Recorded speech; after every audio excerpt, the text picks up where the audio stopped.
খুলনা মহানগরী জুড়ে চলছে ড্রেন নির্মাণ, সড়ক মেরামত ও পয়ঃনিষ্কাশন ব্যবস্থার কাজ। খুলনা সিটি কর্পোরেশন ও খুলনা ওয়াসা কর্তৃপক্ষের এসব উন্নয়ন কাজ বাস্তবায়নে খোঁড়াখুড়ির কারণে চরম দুর্ভোগের শিকার নগরবাসী। নগরবাসীর ভোগান্তি নিরসনে 3 মাসের মধ্যে গুরুত্বপূর্ণ কাজ শেষ করার আশ্বাস দিয়েছে খুলনা সিটি কর্পোরেশন। খুলনা থেকে শেখ লিয়াকত হোসেনের রিপোর্ট, জানাচ্ছেন রাহনুমা সারা। খুলনা সিটি কর্পোরেশনের বিভিন্ন ওয়ার্ডে বর্তমানে 260টি ড্রেনের মধ্যে 129টির কাজ শেষের পথে। 9টি খাল, 8টি স্লুইস গেটের নির্মাণ কাজ চলছে। এছাড়া 603টি সড়কের মধ্যে 481টির কাজ শেষ হয়েছে। বর্তমানে মহানগরীর ব্যস্ততম এলাকা শিববাড়ি নিউ মার্কেট থেকে জোড়াগেট পর্যন্ত বিভিন্ন উন্নয়ন কাজ চলছে।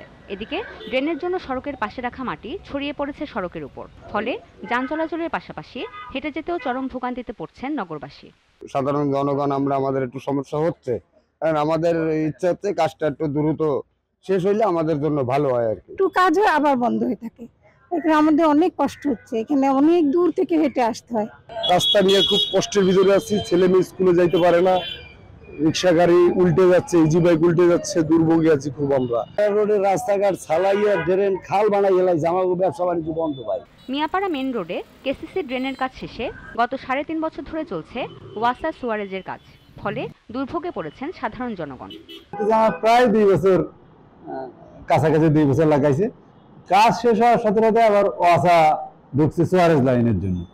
চলাফেরা করতে পারে, গাড়িতে ঝাঁকি খেয়ে তাদের বুকে ব্যথা হয়, গাড়ি নষ্ট হয়, অনেক অসুবিধা। কাজগুলো হচ্ছে, এটা তো উন্নয়নের কাজ, ভালো কাজ হচ্ছে, কিন্তু যদি তাড়াতাড়ি হতো তাহলে মনে করেন মানুষের জন্য সমস্যা হতো না। উন্নয়ন কর্মকাণ্ডের কারণে কিছুটা ভোগান্তি স্বাভাবিক বলে জানান 9 নম্বর ওয়ার্ড কাউন্সিলর। যেহেতু দ্রুত কাজ করতে হচ্ছে, কাজের কোয়ালিটি মেনটেন করতে হচ্ছে, কাজের ডিজাইন মেনটেন করতে হচ্ছে, সেক্ষেত্রে আপনার একটু মানুষের চলাচলের একটু ভোগান্তি হবে। আগামী 3 মাসের মধ্যে সব কাজ করার আশ্বাস দিয়েছে নগর কর্তৃপক্ষ। কিছু কাজ ও কেউ আসার সঙ্গে আলোচনা করে আমরা স্থগিত রেখেছি। অনেক আগেই টেন্ডার হয়েছিল, কিন্তু আমরা কাজ করতে দেয়নি। আগে জানেন যে 2টি আসলে আলাদা সংস্থা, আলাদা অফিস। তো খুব আশা করছি যে আমরা আগামী 3 মাসের ভিতরে মূল শহরের মেইন রাস্তা, প্রধান সড়ক ইনশাআল্লাহ আমরা মেরামত করে দিতে পারবো। রাহনুমা সারা, জিটিভি নিউজ।